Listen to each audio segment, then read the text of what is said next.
Hello, my friends, and welcome back. Thank you very much for being with me again today. 3 topics for today.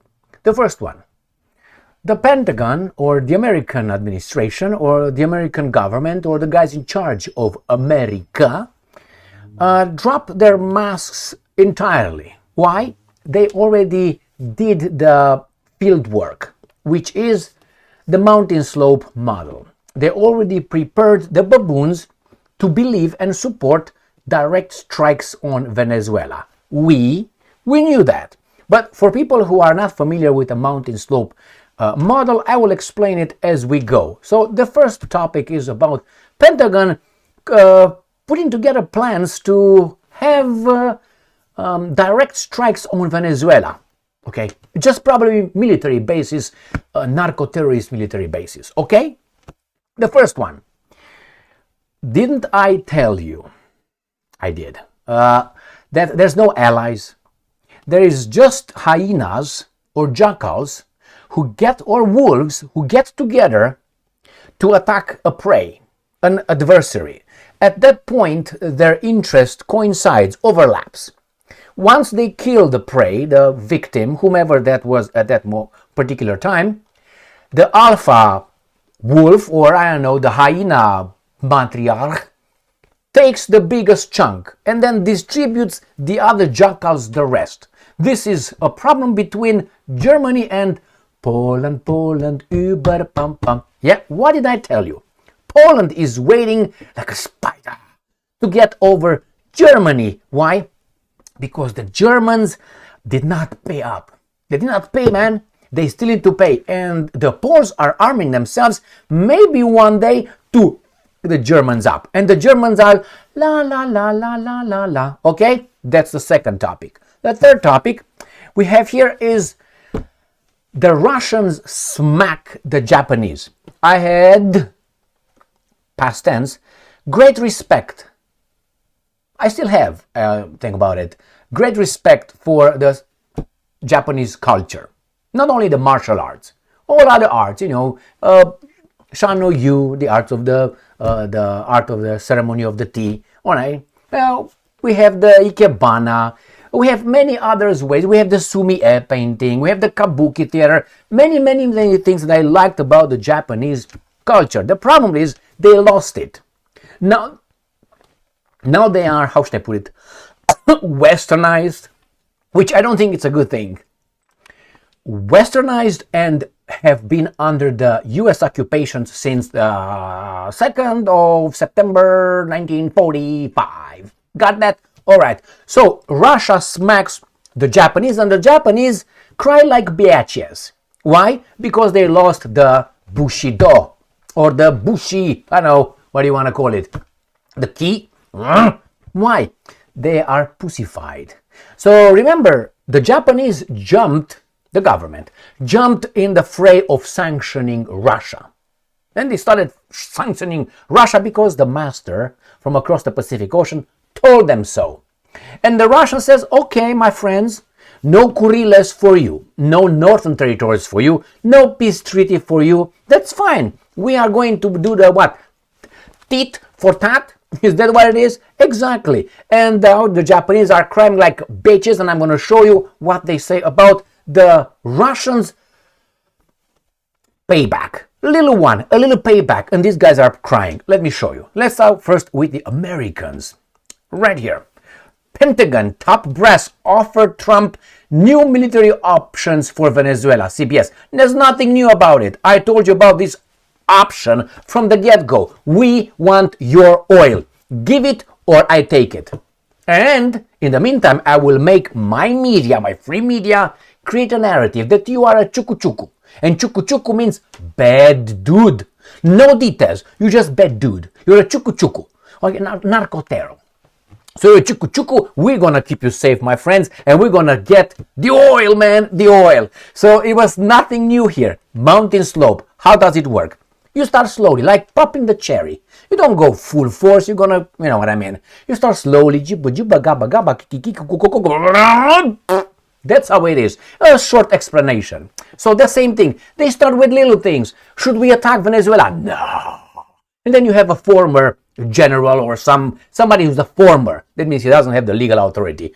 I think it's a good idea. All right, and then it goes to the media, and the media says, no, a panel. And the panel discusses it, and after the panel discusses it, the White House says, no, there's nothing like, no, we have no plans, and go back to the media. And the media invites the PhDs, the experts, the analysts, and they will say, I think it's a good thing. I mean, it's human rights violations. We have to intervene. That's a God-given burden we have. And then it goes back to the White House. And then the White House says, the president is considering, but at this point, no decision was made. Goes back to the jackals, and eventually we will do it in the name of human rights violations. We have to protect the Venezuelan people. Or you, whomever, we were Venezuelan. We have to do it. Remember? The big burden. All right, my friends. So this is now they got to the mountaintop, the top of it. The offer. What is it? The U.S. administration is now reportedly considering airstrikes, but no final decision has been made. No, not now. Is not administration considering airstrikes. This decision has been made a long time ago. Not now. It's now that they can tell it, and it's all to protect us. Thank God. Where's the mask? I need the mask. Oh, how many boosters? I just found out a acquaintance just got COVID. And that person is boosted to the gills. Jesus Christ. Hey, that person will not die because that person is already okay, safe. My God, baboons. Let's go. The Pentagon. Pentagon officials on Thursday briefed U.S. President Donald Trump on potential military operations against the independent sovereign country of Venezuela that never attacked us. CBS News has reported, citing a number of sources familiar with the meetings. Remember, when you see CBS News, Fox News, CNN, these guys are operatives. They don't work for us. They're not media. They work for those guys. They are infiltrated and work for them. They have former agents, current agents. They work over there. This is the propaganda. Remember, Pentagon said they're going to start their own channel, to promote Pentagon's view. They don't need to. They have the free U.S. media instead. Anyway, let's see what Mr. Pete Hegseth said. Secretary of War. Sounds more important. Pete Hegseth, but at least they're closer to the truth, defense. These guys, they should have said Secretary of Offensive War, an aggression. That's how they should have named it. And Chairman of Joint Chiefs of Staff, Dan Kane, were among those who presented Trump with new options. The options was already presented a long time ago and agreed upon, including airstrikes against unspecified targets across the country. No final decision regarding military action was made at the meeting. Two sources told it. They will strike Venezuela. The only chance Maduro has is this. Guys, fly towards Moscow, because otherwise you will do that to me as you try to do to Mr. Bashar al-Assad. Okay? That's what they're going to try to do. So, from Syria. So, I'm going to transfer myself to Moscow, and you guys take the Venezuelan people's wealth. And you will distribute the wealth, how much you want, to the Venezuelan people, their own wealth. Got that? With some traitors, Venezuelan traitors, who will be just a facade. Yes, Mr. Quantomo Bacarobas is going to be the, energy minister of Venezuela. And he's going to say, yes, the Americans can take everything, including my balls that I lost a long time ago. All right, got it? The decision has been made, will happen. The only chance, and I guarantee you, even if Maduro tomorrow says, take everything you want, leave me in power, he will be invited in the White House within a month. Remember, that former terrorist was at the White House. Mohammed bin Salman was at the White House. All right, but hey, Maduro is a bad dude. Why? He doesn't take his pants off, bend over, and take it deep. All right, let's go to the next one. The love affair between Deutschland and Poland. Poland arms itself. Poland told the Germans, how do you say that in Poland? You owe me? Kapalaka? Kapalaka. And the German says, no, mais non, right? Nicht, no, not me. So palopa kapalaka. They want $1.3 trillion for the Deutschland fork. Why? Reparations for the Second World War. The Germans said, warte, meine Liebchen. We gave you that in 1960s, remember? And the Poles are like, no. All right, so then what's going on here? Someone said Poland could be threat to Deutschland. Opposition leader. Oh, it must be stupid because the opposition is the AfD, of course. Russia is currently no threat to Berlin's security, but even Warsaw might one day pose a danger. What do you mean? They are in NATO, they are in the European Union, they are democracy, they are freedom, they are everything. What they tell you? The jackals, the hyenas, the wolves. And I said this before, Russia poses no more of a threat to Germany than neighboring Poland. Tino Kruppala, the co-chairman of the opposition Alternative for Germany party, has argued. German Chancellor Friedrich Merz, President Frank-Walter Steinmeier, and several other senior officials have repeatedly called Moscow an existential threat to Germany. Appearing on the talk show Markus Lenz, aired by broadcaster ZDF, on Tuesday, Kruppala said that he currently sees no danger to Germany from Russia. He added that any country can become a threat to Germany. When the host suggested that a fellow NATO and EU member state such as Polska was an unlikely candidate for that role, the AfD co-chair disagreed, insisting that of course Poland can also be a threat to us. Take the current double moral, the double standards that have been displayed by the Polish government with respect to 2022 blasts that severely damaged the Nord Stream 2 gas pipelines, he charged. Right? Kruppala cited Warsaw's refusal to extradite the Ukrainian terrorists, blah, blah, blah. Where's the 1.3 trillion? That's what I'm concerned. And not only that, my friends, I'm going to show you something else. Putin told the I know this is not going to be popular with the Poles. I know I'm not popular with some Poles. Right, but nevertheless, I will show you.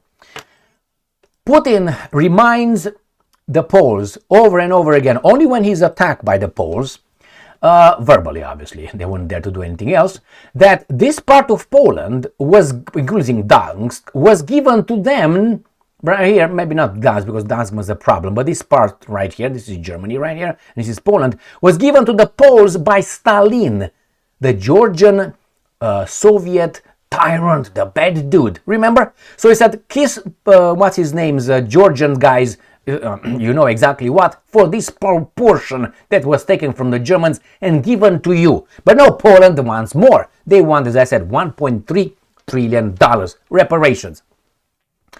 Do they deserve it? Well, if the Germans did not pay, they should pay. But the German says we pay. So who should be the arbiter? I think the guns will be the arbiter. So again, friends will be friends right till you give me the money. Next one, let's see how the Japanese are crying like bitches. New voice of Ukraine. Absolutely unacceptable decision. End quote. Russia bans entry to 30 Japanese citizens in response to Tokyo sanctions. Right? New voice of Ukraine. These are the Ukrainians, not the Russians. It says, in response to Tokyo sanctions. Absolutely unacceptable decision. This is what the Japanese told the Russians. Now, if you don't know, when the police shows up at a house that was a report of domestic violence or disturbing the peace, what do? They make sure the premises are safe. People are not okay, something like that. And then they talk to each side. If there's always two sides, right, in this, left and right. And then there are some witnesses. So they interview these guys. And you know what they ask? Who started it? How did it all start? Why do you think they started? To know who could be the person who threw the first rock. So you go always to the chronology of events, to the beginning. No, you don't go in the middle and say Emil punched that guy in the face. Oh my God, Emil is the bad guy. But what that guy did to Emil, and you find out bad things did to poor Emil. Okay, so that's the way it works. But in this world, the Japanese introduced themselves in the equation of Ukraine. They were not invited. Let me show you if you have how should I put it? If you have doubts that, or at least say that maybe the Japanese has something to do with that, let me show you the map. You see, this is the map of the world. Japan is right here. This is Russia here. And somewhere here is Ukraine. You see how far Ukraine is from Japan? From here, zoom, to here. So Japan said, we will sanction Russia because of here. And the Russians were like, but why? It's between me and that neighbor. You are a neighbor across a lot of, how should I put it? What's going on here? Well, Japan is a vassal state. And the Russians told them, Japanese, mate, wait, stop. Don't do this. We have nothing against you. If you do this, we will respond. And the Japanese said, sorry, we have the Americans on our back doing this for the past, 80 years, so we have to do it. And the Japanese imposed sanctions on the Russians, and imposed sanctions, and I think sent money to Ukraine, supported the Russians' enemy without being asked, without being the neighbors, without being affected. They were far away. And the Russians told them, you do this, we will react. Now the Russians reacted, and the pussy hurts over there. What was the expression? Totally unacceptable? Absolutely unacceptable decision. My question, what will you do? What can you do? You would continue to be by the Americans and sit down, okay, and mate, wait. So this is the situation where you have these guys. How should I put it? We have I'm going to say it in Romanian and then I will say it in English. It's a little joke. E ca și cum cineva vine la tine acasă, se cacă în fața ușii, îți bate la ușă, deschizi ușa și zici, nu te supăra, nu-mi dai niște hârtie igienică, că m-am căcat aici în fața la tine. This sounds like this. You have a guy who comes at your house on your porch, takes a shit on your porch, knocks at your door, you open the door and says, excuse me, can I have some toilet paper? I just took a shit on your porch. And then you smack the guy and the guy is crying, why did you hit me? Fucker, you took a shit on my porch and now you're crying? That's exactly what the Japanese are doing. What's going on here? And I'm supposed to support the Japanese, the Western world, because Japan, however you want to call it, is considered Western world. It's the civilized world, first world country, and so on, my friends. This is it. And the Russians will do more to them. I guarantee you that. The thing is, this is the problem when you're a vassal, when you work for someone else, when you don't have balls. They will push you eventually to do something. And this is one. What are these guys going to do? What these guys want, they want the Kuril Islands. And not only, the Northern Territories. The Russian says, that's off the table for the next 3 centuries. Bye-bye. Thank you very much for being with me again today. Stay strong, stay smart, look for the truth, and be just.